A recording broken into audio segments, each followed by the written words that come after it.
Hola, mi nombre es María Isabela Mota y junto a mis compañeras vamos a estar explicando hoy el capítulo 4 del libro A lomo de mula. A principios de 1956, la luna de miel entre Rojas Pinilla y los partidos tradicionales se rompe. El precio del café se desplomó de un promedio de 80 centavos de dólar la libra en el año 54, bajó en 1957 a 65 centavos la libra. De otro lado, liberales y conservadores no tenían duda que la intención del jefe supremo era hacerse reelegir por la Asamblea Nacional Constituyente entre el 58 y el 62, apoyado en la tercera fuerza, el nuevo partido. Belisario Betancourt, Guillermo León Valencia y Alberto Lleras Camargo impulsaron una alianza conspirativa. La sede de la ADI se convirtió en el cuartel general donde se organizó el régimen de la caída. La iglesia y un sector militar se unieron al movimiento y el 10 de mayo de 1957 Rojas y su familia salieron rumbo al exterior. Por aquellos días, las columnas de marcha que habían huido organizadamente de Villarrica, con cerca de 10.000 personas, se fundaron en las regiones del Pato, Guayabero y el Ararí, y crearon, según el general Valencia, las repúblicas independientes. Charro Negro, Manuel Marulanda y Ciro Trujillo dominaron con unos pocos hombres armados los caminos entre Río Chiquito y Gaitania, y dirigieron la colonización campesina de estas últimas zonas, desde los campamentos guerrilleros de la Címbula en Cauca y el Tamaro en Tolima. Según Jaime Guaracas, uno de los comandantes, los guerrilleros tumbaron selva, sembraron maíz y fundaron el pueblo de Río Chiquito. No eran estas zonas las únicas que habían vuelto a la pelea.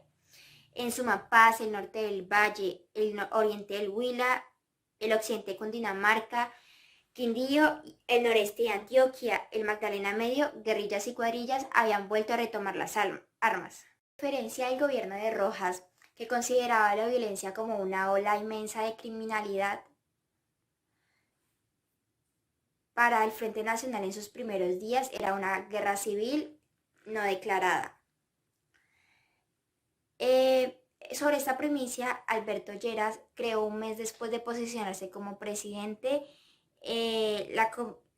la Comisión Especial de Rehabilitación y poco después la Comisión Nacional Investigadora de las Causas de la Violencia, que iniciaron acercamientos con los grupos armados buscando su desmovilización a cambio de programas sociales, tierras, vías, asistencia técnica, salud y educación. Las mismas promesas de siempre. El daño de la violencia había sido enorme, con un número de 240.000 homicidios. El gobierno puso el énfasis en el plan de rehabilitación en el Tolima, donde era gobernador Darío. En 1959 se emplearon 6.700 hombres en 110 frentes de trabajo, en uno de los cuales Manuel Marulanda fue jefe inspector de carretera.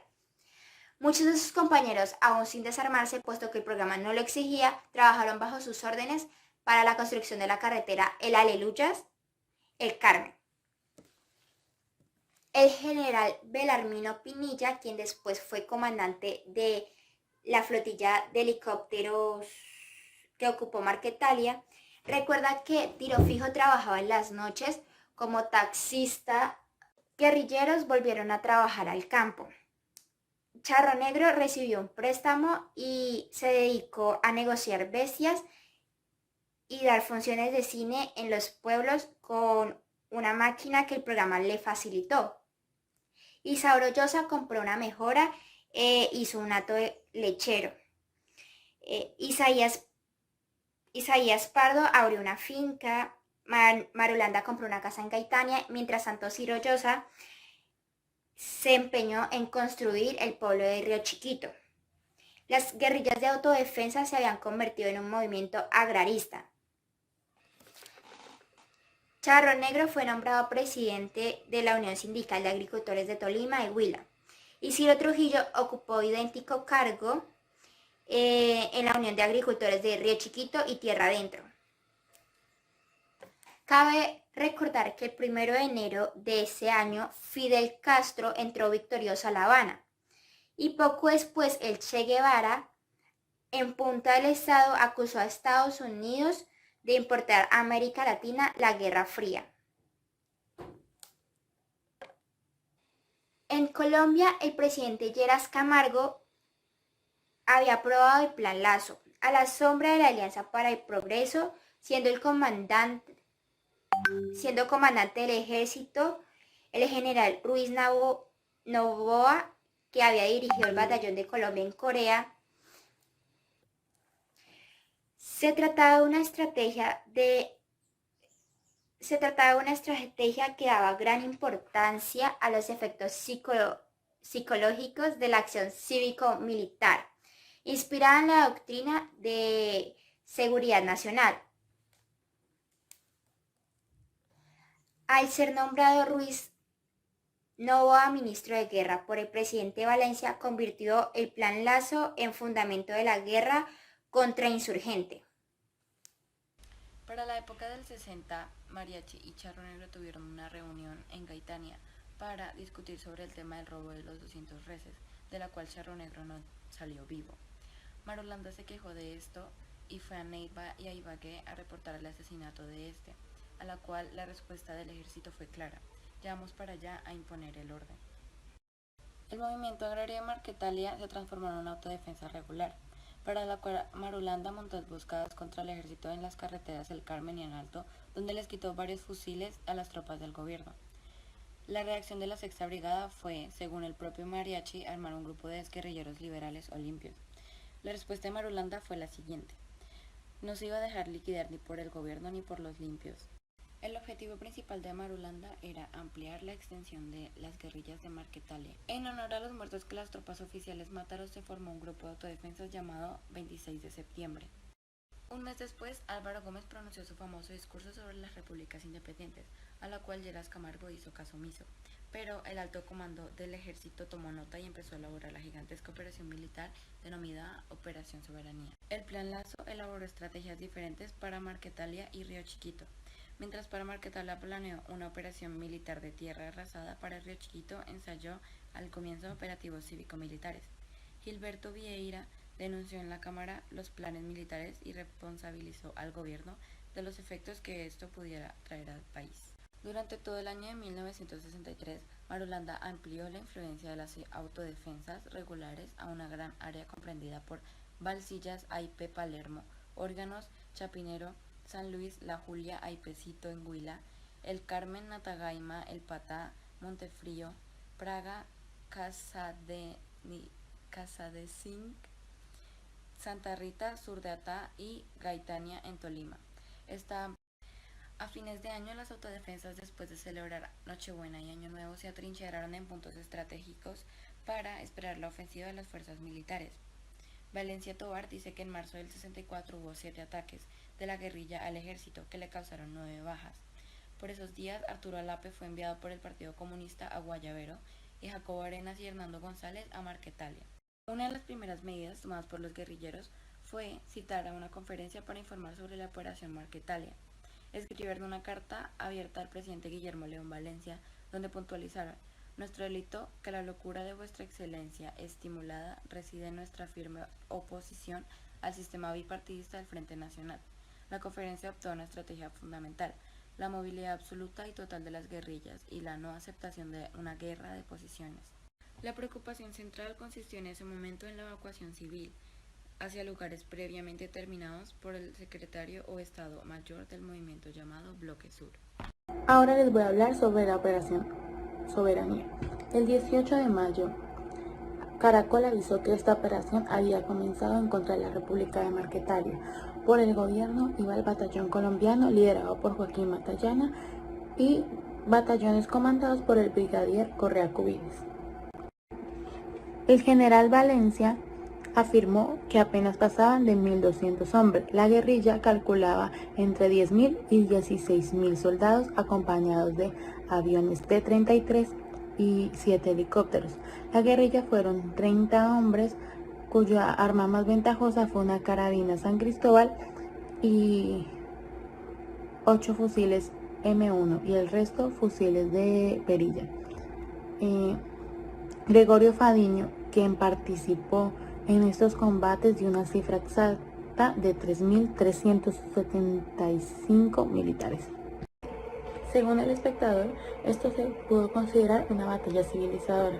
El 21 de mayo, El Espectador reveló un reportaje que decía que Estados Unidos, su ejército, colaboró para la eliminación de los bandidos que aterrorizaban la campiña de Colombia por 16 años.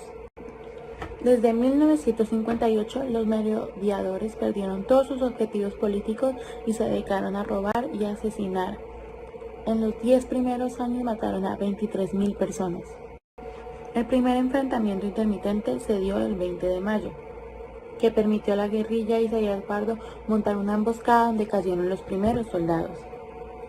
En la radio escribió Jacobo, informó de un oficial muerto y varios heridos. No se habló como tal de bajas, sino de una trilla al ejército. El 7 de mayo, El Espectador tituló Ola de terrorismo anoche en el país. 28 bombas en Bogotá, 5 en Medellín, 1 en Manizales y 3 en Palmira. El 14 de junio, la FARC bombardeó con proyectiles Marquetalia, en donde estaba la sede del comando de Manuel Marulanda.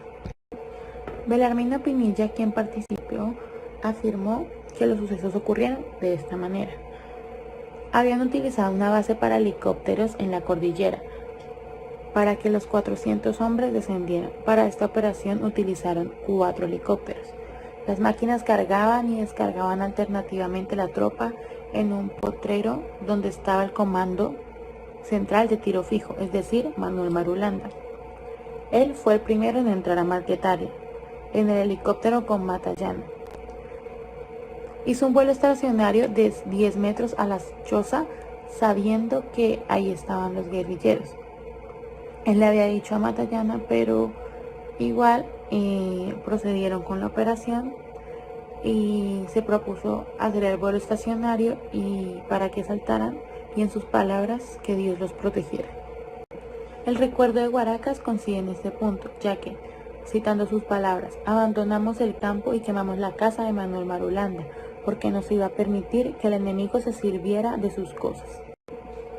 Dentro de todo eso se advirtió sobre un brote llamado la viruela negra, cuyos síntomas eran una fiebre altísima y la aparición de llagas.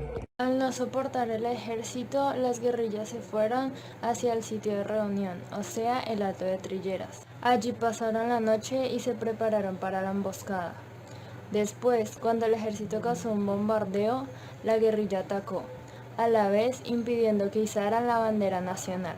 El 18 de junio, el ejército aseguró el territorio y entregó a Marquetalia a manos del gobierno. Pero, días después, los guerrilleros activaron otra bomba y aprovecharon para coger armas, así advirtiendo al ejército, quienes rodearon toda el área para asegurarse. Gracias a esto, la guerrilla estaba escondiéndose y desapareciendo, pero los bombardeos nunca pararon. El 20 de julio se citó una reforma agraria para cambiar la estructura social del campo. Primero, proponiendo que se den tierras a campesinos que la trabajen, y segundo, en el punto de dar títulos de propiedad de tierras que los arrendatarios exploten, así creando un frente único del pueblo. En conclusión a la operación Marquetalia, los bandoleros se unieron y solidificaron como fuerza guerrillera. En daños de presupuesto se cuenta que aproximadamente la ocupación militar costó 300 millones. Y en otros daños que se suman está como incendios, asesinatos, encarcelamientos, robo de tierras y de animales. Con esta conclusión conocemos que la guerrilla desaparece de la vista del ejército por ahora. Eso es todo y gracias por su atención.